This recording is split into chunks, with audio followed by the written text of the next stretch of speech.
Hello class. For this module, I will discuss the topic of two-sample hypothesis testing. It includes the reason of why this is needed, what are the usual data that can apply to sample, what are the types of two-sample, and of course, we'll have some examples.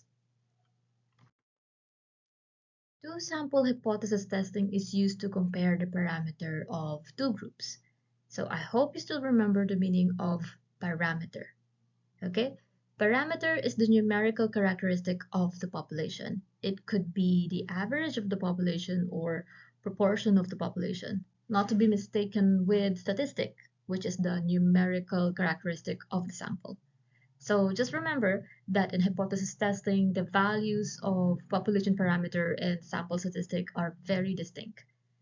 Going back to two sample hypothesis testing, there will be two datasets and we are going to compare their parameters. Now, what are the kinds of study where two sample is needed? So that is when we are comparing, again, two groups. And why do we need so? It's because you want to see if this group is better than the other, or if this process affects the result of the first set of data to the second set of data, or if there is significant difference between the two groups. Now there are two types of data sets here. So diba, we have two data sets, we have two tests. Okay, now there are different relations between those two data sets. We call them the independent and the dependent test. In independent test, this is when the two groups are independent to one another, and the data of one group is not affected by the data of the other group or vice versa in any way. Dependent test, we also call this the matched pair test. This is when the two groups are dependent to one another, and this is when the data of one group is an effect of the other group or vice versa. And the two sets of data came from one type of entity. So you can also say that there is a process in between them. So you process set A, okay, and then they become set B. So that is when they are matched pair. All right, so to better distinguish between the independent and dependent groups, let's have some examples. Okay, so the price of electric fans versus the price of washing machine. What is this? So that is an independent test. And why so? Because there is no relationship between the prices of two different products. Now, how about the strength of left hand of 10 subjects versus the strength of right hand of the same subjects? So the keyword there is the same subjects. It comes from a single entity. So that will be dependent. How about the respondents who took new painkillers versus the respondents who took the old painkillers? This is actually independent and it's actually very needed, especially in pharmaceutical studies and medical studies. Whenever you want to try a new medicine, you have to make sure that they are two independent data sets because we don't want to give two medicines to the same data set because we wouldn't know which medicine affected the person for the better or for the worse.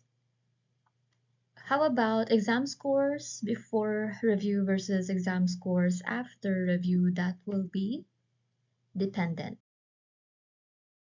because it's just the same data set. And there is a process in between them, which is the review session. So it's just the same students, we made them study, and then we're going to take their exam scores again. Okay, so that is when set A, you put the process, it becomes set B. So that's match pair. Okay, how about the overhead cost of product before process versus the overhead cost of product after process? That is now the dependent test. There is a process in between them. So that is, again, it's straightforward. It's called process. And then it's called overhead cost before and then overhead cost after. So that is one of the many keywords that you could look for. So if there is before and after, that is dependent test. How about this? The height of 10 men versus the height of 12 women. So this is independent because obviously they are two separate data sets. So I hope this is clear, the difference between the independent and the dependent test. In two sample hypothesis testing, we have independent and dependent. So we're going to discuss dependent later on. We're going to focus on independent tests. In independent tests, we have four types of tests. We have z-test, and then we have two t-tests here, and then we also have z-test on proportion. So in z-test, it's actually the same conditions with one sample hypothesis testing and confidence interval. So if the sample size is at least 30 and the standard deviation is known, we use two sample z-test. And if, here, how about for the 2t test? When the sample size is less than 30, it could be the 2t test. Excuse me. And when the standard deviation is unknown, it is either of the t-test. Now what makes them different? In the first t-test, we call that the two-sample pooled variance t-test. This is when the population variances are assumed equal. There is an assumption there. And then it is two-sample separate variance t-test when the population variances are assumed unequal. So don't worry, it's going to be included in the worded problems whether they are assumed equal or unequal. And I'm also going to explain later on, if you get your own study, you want to know if your study is assumed equal or unequal. I'm going to explain that later on. And it is two sample z-test on proportion if the sample size is large. And of course, the given parameter is population proportion. So I hope this is already easy for you to understand. It's just the same conditions as the previous ones. And of course, after identifying what type of test to use in your word problem or in your study, you're going to use the following formulas. So don't worry, it's not that daunting. Yes, of course, it is going to be longer than one sample hypothesis testing because we are dealing with two data sets here.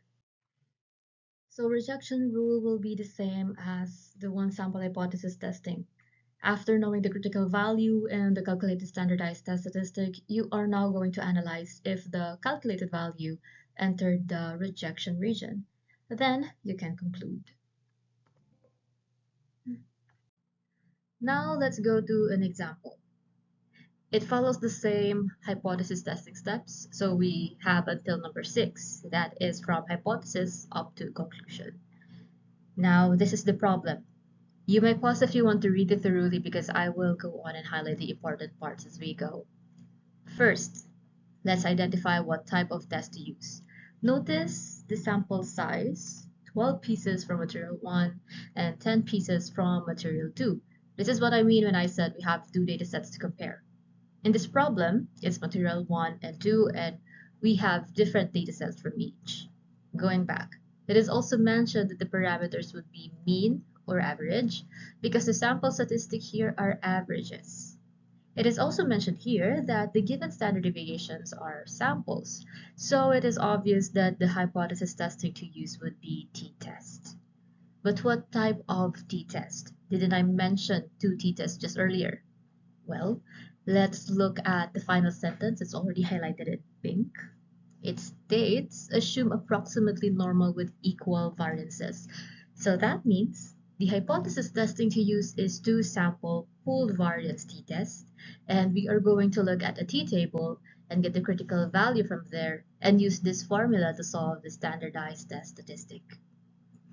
Now, we're done with identifying the hypothesis test to use. Let us now proceed to the steps. First, identify the hypothesis. The null hypothesis would be, the difference between the two materials is equal to 2. While the alternative is that they are actually more than 2. How did we get this? Notice the statement, the abrasive wear of material 1 exceeds that of material 2 by more than 2 units. That is your alternative hypothesis. That is what you want to find out. Okay, it just means the researcher thinks the difference between them is actually greater than 2, with material 1 being the bigger one, and that's why in this mathematical expression, mu1 comes first. So your operator is greater than, and that makes this problem a right-tailed. I hope you remember from our previous module why so. Step 2. Okay, we are going to list down the important details to identify the critical value.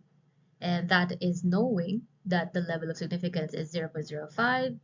It is a right-tailed because again, look at the alternative hypothesis, it's greater than. And the degrees of freedom, which are based on the sample sizes. And it is 20. Take note of the formula for the degrees of freedom when using two sample pooled variance t-test. So that is n1 plus n2 minus 2. That is your degrees of freedom. Step 3 is where we identify the critical value by looking it up on the t-table, and the value would be 1.725. Step 4, draw the distribution with the critical value to know where the rejection region lies. Step 5, use the formula given by two sample pooled variance t-test. So it's right here. Solve for the pooled variance first, then input that to the standardized test statistic formula. And now that you know that the t calculated is 1.0432, check where it lies in the distribution. And it's about right here. And it seems it is not within the rejection region. So your conclusion would be, we cannot conclude that the abrasive wear of material 1 exceeds that of material 2 by more than 2 units. Now, that's easy. We have more examples in the part 2 of this module.